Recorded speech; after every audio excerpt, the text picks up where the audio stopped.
Let's begin, but be warned.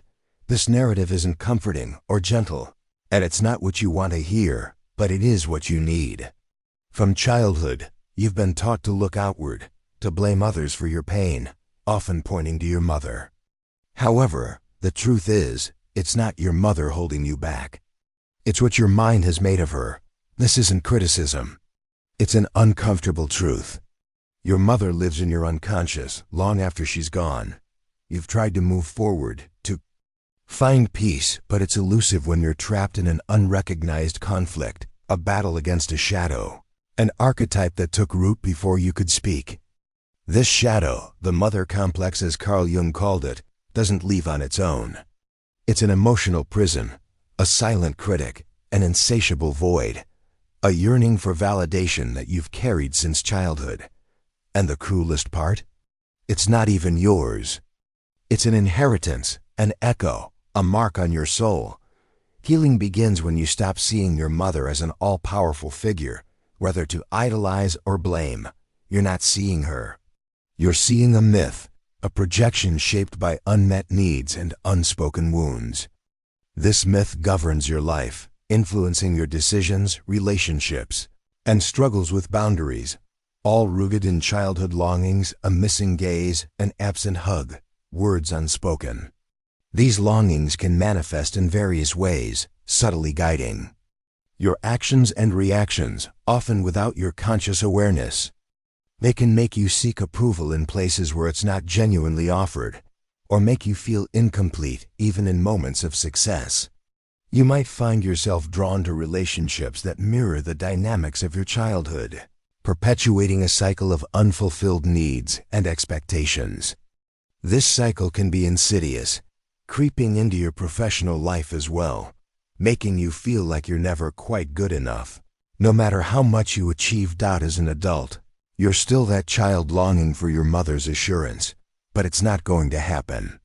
Healing isn't about changing her. It's about stopping the wait for her to change. Forgiveness and understanding can help, but first, you must look inward and acknowledge that the wound is now your responsibility. No one is coming to heal it for you. This realization can be daunting, but it is also liberating. It means you have the power to change your narrative, to rewrite the story of your life with you as the hero, not the victim. This journey requires courage and compassion, a willingness to face the parts of yourself that you've long ignored or suppressed. It's about recognizing the patterns and making a conscious effort to break them, even when it feels uncomfortable and unfamiliar. Consider how often you've acted like her, repeating what you vowed never to do. The complex is behavioral, guiding you, turning you into its replica unless you bring it to consciousness. Breaking free hurts. It's about shattering illusions, accepting that childhood won't return, and that the comfort you didn't receive, you must now give yourself. Are you willing to love yourself as you deserve? That is the only way forward. This journey requires courage and compassion, a willingness to face the parts of yourself that you've long ignored or suppressed. It's about recognizing the patterns and making a conscious effort to break them, even when it feels uncomfortable and unfamiliar. It's about learning to sit with your emotions, to acknowledge them without judgment, and to let them pass through you like waves on the shore. The mother is an archetype, a symbol of origin, security, nourishment, but also suffocation and dependence. When not integrated, it becomes a shadow projected onto everything: partners, bosses, friends. You expect someone to save you, to understand and care for you unconditionally. But that's not love. It's lack, and lack is filled with truth, awareness, and courage. It's about recognizing that no one can complete you except yourself. This understanding is the foundation of true independence and self-love. It's about realizing that you are whole as you are, and that any relationship or achievement is an addition to your life, not a completion of it. This realization can be empowering, allowing you to approach relationships from a place of strength and security, rather than need and insecurity. Stop idealizing her. She wasn't perfect or a demon. She was human, broken, with her own battles. She did what she could with what she had. Understanding this loosens something within you, not as forced forgiveness, but as liberating comprehension. Idealization and resentment are equally toxic. Both keep you trapped. See her as a person, flawed and complex, just like you. This perspective can soften the edges of your pain, making it easier to carry. It allows you to see her struggles and limitations, and in doing so, you can begin to release the hold she has on your emotions and decisions. This release is not about forgetting the past or denying your pain. It's about acknowledging it and choosing to move forward despite it. It's about creating a new story for yourself, one of strength and resilience. You don't need a mother. You need a stronger, more compassionate, aware version of yourself. Build it by observing your reactions. When rejected, ask, am I seeing the person or my unhealed wound? When demanding love, ask, do I want love or repair? When abandoning yourself, ask, who abandoned me first? Healing is not linear. It's a descent into hell, a conversation with your inner child, feeling buried memories, and letting them go. It's a process of self-discovery and self-acceptance, a journey that requires patience and perseverance. It's about learning to sit with your emotions, to acknowledge them without judgment, and to let them pass through you like waves on the shore. This process can be messy and painful, but it's also incredibly freeing. It's about reclaiming your power and your voice, and learning to trust yourself in your journey. Emotional freedom begins when you stop repeating patterns, choosing differently, realizing you're no longer that dependent child. Healing comes amidst chaos and fear, feeling like loss and emptiness because it's about letting go of a familiar part of yourself, saying goodbye to the victim role and starting to act. It hurts, but it hurts more to stay where you are. This transformation is not easy, but it is necessary for growth and true happiness. It's about stepping into the unknown, trusting yourself, and believing that you have the strength and resilience to navigate the challenges that come your way. It's about recognizing that you are the author of your life and that you have the power to shape your future. It's about embracing your journey with all its ups and downs and recognizing that you are worthy of love and happiness. Look at yourself and ask, what part of my suffering belongs to the mother figure within me, and how much longer will I let it control me? Make peace with yourself, for the most important mother is the one you choose to be for yourself. This peace is not about forgetting the past or denying your pain. It's about acknowledging it and choosing to move forward despite it. It's about creating a new story for yourself, one of strength and resilience. It's about recognizing that you are the author of your life and that you have the power to shape your future. It's about embracing your journey with all its ups and downs and recognizing that you are the hero of your own story. This journey is not about reaching a destination. It's about embracing the process, about becoming the person you were always meant to be. Now let's delve deeper into a darker layer, invisible loyalty. Your unconscious believes that surpassing your mother is betraying her. This loyalty chains you to her pain, frustrations, and limits, making you repeat her stories, sabotage your happiness, and feel disloyal for surpassing her. But your pain doesn't honor her. Your stagnation doesn't save her. Break the silent pact. I won't be freer than you. Break it with love, not anger. Tell her, even if she can't hear, Mom, thank you for what you gave me, but now I follow a different path toward freedom. This act of breaking free is not about rejecting her. It's about honoring yourself and your journey. It's about recognizing that your path is your own, and that you have the right to live a life that is true to your values and aspirations. This act of breaking free can be incredibly empowering, allowing you to approach your life and your relationships from a place of strength and authenticity. Your life decisions have been guided by her shadow, tolerating rejection, feeling guilt for success, choosing partners who diminish you. This loyalty costs you your life. Question it, separate your identity from hers, and redefine the relationship within you. She was also a daughter, with her own ghosts and context. You're not here to repeat her destiny, but to transform that inheritance into wisdom, making the unconscious conscious, closing the cycle so your children don't carry the same burdens. This transformation is a gift not only to yourself but to future generations. It's about breaking the chain of pain and dysfunction and creating a new legacy of healing and wholeness. This transformation is not about forgetting the past or denying your pain. It's about acknowledging it and choosing to move forward despite it. It's about creating a new story for yourself, one of strength and resilience. You can't change the past, but you can change how it lives within you. Break up with the distorted archetype inside. Dismantle the judging voice. Question the guilt when choosing yourself. This liberation is for you.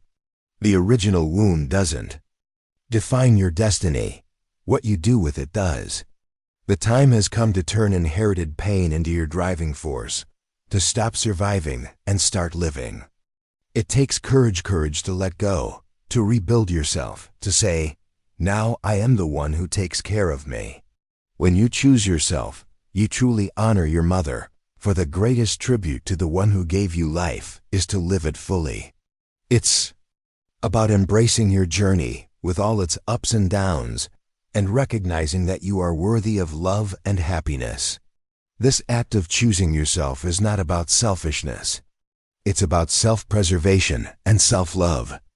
It's about recognizing that you cannot pour from an empty cup and that taking care of yourself is not a luxury, but a necessity. As you think you've let go, something more subtle appears: emotional self-abandonment linked to the mother archetype. As a child, you adapted, ignored your needs, and this survival skill became your way of life. You treat yourself harshly, demanding perfection, denying rest, minimizing pain, betraying yourself to make others comfortable. You've become your own authoritarian figure, reproducing the abandonment you once felt, now from within. This self-abandonment is a cycle that needs to be broken, a pattern that needs to be recognized and changed. It's about learning to treat yourself with kindness and compassion, to honor your needs and desires, and to set boundaries that protect your well-being. This act of self-care is not selfish. It's necessary for your well-being and growth. It's about recognizing that you are worthy of love and care, and that you have the power to provide it for yourself. That the real revolution is to start caring for yourself as no one ever did. Be your own nurturer. Re-educate yourself.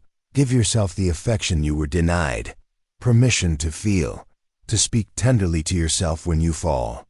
It's strange at first, but it's not yours, it's inherited. Break the cycle by asking, how would I treat a child who went through what I did? That child is you, still waiting. No one is coming to save you. You must become the figure you needed. This act of self-care is not about waiting for permission. It's about giving it to yourself. It's about recognizing that you are worthy of love and respect, and that you have the power to create a life that reflects that truth. It's about embracing your journey with all its ups and downs, and recognizing that you are the hero of your own story. This journey is not about reaching a destination. It's about embracing the process, about becoming the person you were always meant to be. This isn't mysticism, it's psychology. What's not made conscious manifests as destiny. Make your self-abandonment conscious, or you'll repeat it in every relationship, job, and decision. You'll live from scarcity, from the need to be saved.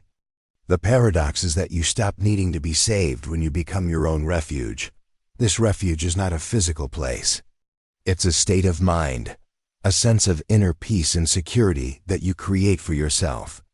It's about learning to trust yourself, to rely on your own strength and wisdom, and to know that you are capable of handling whatever life throws your way. This act of self-trust is not about arrogance or self-reliance. It's about recognizing your own resilience and resourcefulness. It's about knowing that you have the power to navigate the challenges of life, and that you are not alone in your journey. Listen to the negative inner mother, the voice that tells you you're not enough. It's not you. It's an internalized figure. Dismantle it by listening, asking, where do you come from? What are you repeating that isn't mine? In that moment, you regain your power, stopping the echo of childhood and becoming the author of your adult life. This act of reclaiming your power is not about silencing the voice. It's about understanding it and choosing to respond differently. It's about recognizing that you are not your thoughts, and that you have the power to choose which ones to believe and which ones to let go. This act of reclaiming your power is not about perfection. It's about progress. It's about recognizing that you are a work in progress, and that every step you take is a step forward on your journey. This isn't about positivity. It's about responsibility, seeing yourself without filters, filling your emptiness with small, conscious actions. Start by not abandoning yourself when you need it most. Rest when tired. Accompany yourself when sad. Listen when afraid.